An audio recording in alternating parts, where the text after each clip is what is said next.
Hello, viewers. Good day and God bless you real good. My name is Lanre Adeyemi, and I'm your host on Living Rock Foundation. And Living Rock Foundation is about to make your relationships better.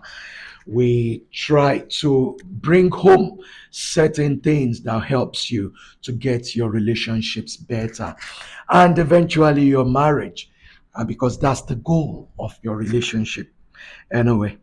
Okay, this today I'd like to bring to you seven dangers of premarital sex. Seven dangers of premarital sex. I know that sounds funny because everybody engage in it. The fact that people engage in it doesn't make it right. That's the gospel truth. And quite a lot of challenges we go through in marriage today is as a result of our frivolous engagements in premarital sex. And unless we change our outlook and the way we engage in premarital sex, we might be having quite a lot of problems with our marriages. So it's important for you to listen to this and make sure that you don't allow all of these to affect your relationship because eventually they will affect your marriage. Okay?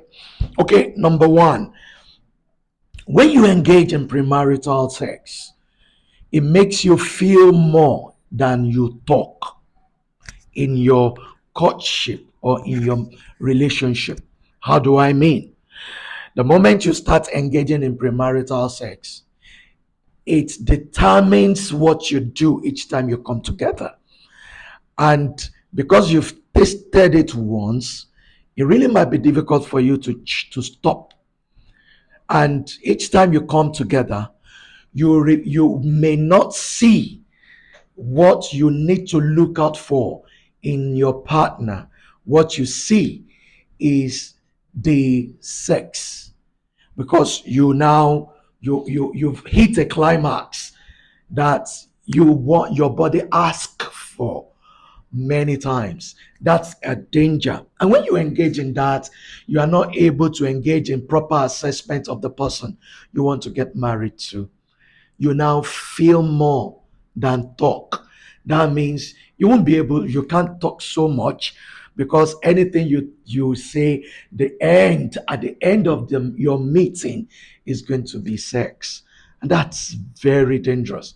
And you know the effect of that. You won't be able to know well the person you are committing your life to. And that is very dangerous. Courtship before getting married should be devoid of sex.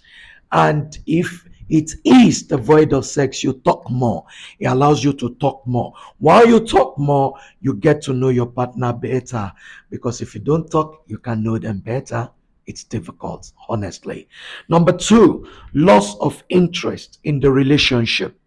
Loss of interest in the relationship. Have you heard about people who said, "Oh, when we met, it was the love was so electrifying. We loved each other."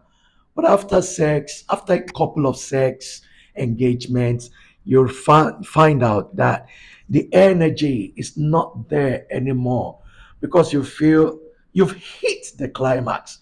You know why? Because sexual copulation is the highest level of relationship you can have with anybody. Your partner is the highest. And when you hit that, it allows you, I mean, that's what most people desire, they want. And when you've had it, there is nothing to chase again in this person. That is one of the dangers. So potentially you are losing your right and ability to actually come together without any form, without staining your white clothes. The moment you stain your white clothes, you remember the stain. And when you remember the stain, somehow you lose interest in the relationship. And that's why many people, after they've engaged in that kind of relationship, they tell you, oh, I'm not interested again, because there is nothing to look forward to in this.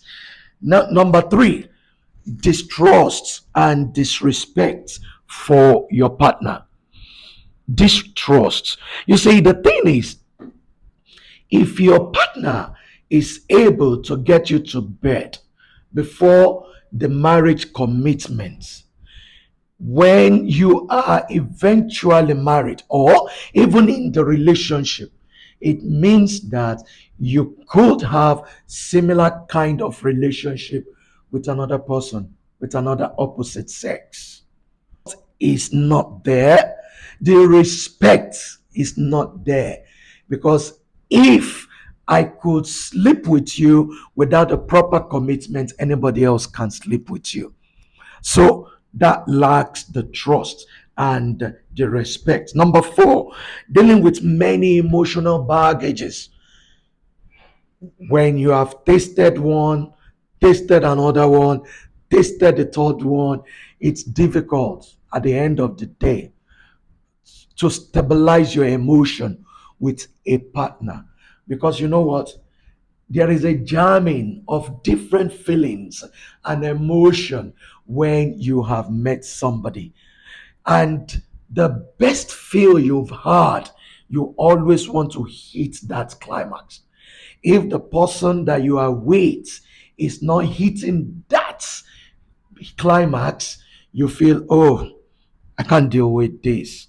So you have all sorts of emotion. There was a particular time I was in a counseling with a married man, and he told me that each time he's sleeping with his wife, his mind is somewhere else with another lady who gave him the fun of his life that his wife couldn't get there. So for him to enjoy whatever thing he's doing with his wife, he has to substitute in his mind the lady. I mean, that is work. And that is what you get when you sleep around. That is what you get because you expect each person you meet to surpass the performance of the last one, or at least hit it. So it's very, very dangerous. It helps you to bring in too many emotional baggages. Number five, strong potential infidelity in marriage is a strong potential infidelity in marriage. If it happens before you get married, it can happen during marriage. And people, when people talk to me, oh, when we get married, it will be better. Then I tell them, listen, it is easier to get extramarital affairs than when you are not married, because you have girls, men flocking around you and all sorts. So be careful. Be careful.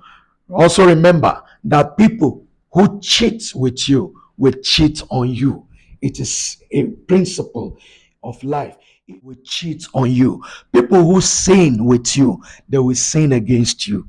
That is just the basic principle of life. Number six, comparison among sexual mates. That I just treated that because you've had several kind of sexual engagement with people, and that's the danger. You begin to compare one to the other, and it's a danger to you and to your marriage. Now, the last one, number seven, has to do with your spiritual life.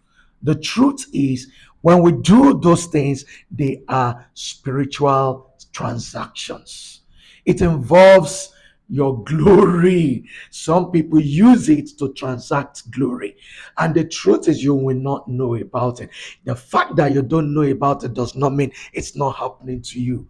Guys, it's happening to you, and you don't know where you hit certain problems. You engage in life and you fight battles that you don't see, not knowing that you have been engaged in certain things that you don't know. I was in a counseling session with a particular lady who opened up to me, who belonged to a kind of spiritual, club or something. And she told me how they transact, that they just want the sperm of the guy, and the moment they get it, there's one thing and the other thing they do. And you know, I mean, this is true life story, and that shows that it I mean, extramarital affairs or relationship, extramarital or premarital sex goes beyond the physical engagement. It is spiritual. Be careful. The best way to get out of it is don't do it at all. The moment you start it, it's difficult for you to do it. I'm sure with these little points, I'm sure you'll be able to see well, and the reason why you should not ever get engaged in premarital sex. Truth is, your courtship period is a period where you get to know yourselves. And as you get to know yourselves, you need engagement. You need to talk some more and let God get the ball rolling for you. God bless you. My name remains Larry Adeyemi. Until I come your way again, remain blessed. Thank you. See you again next time.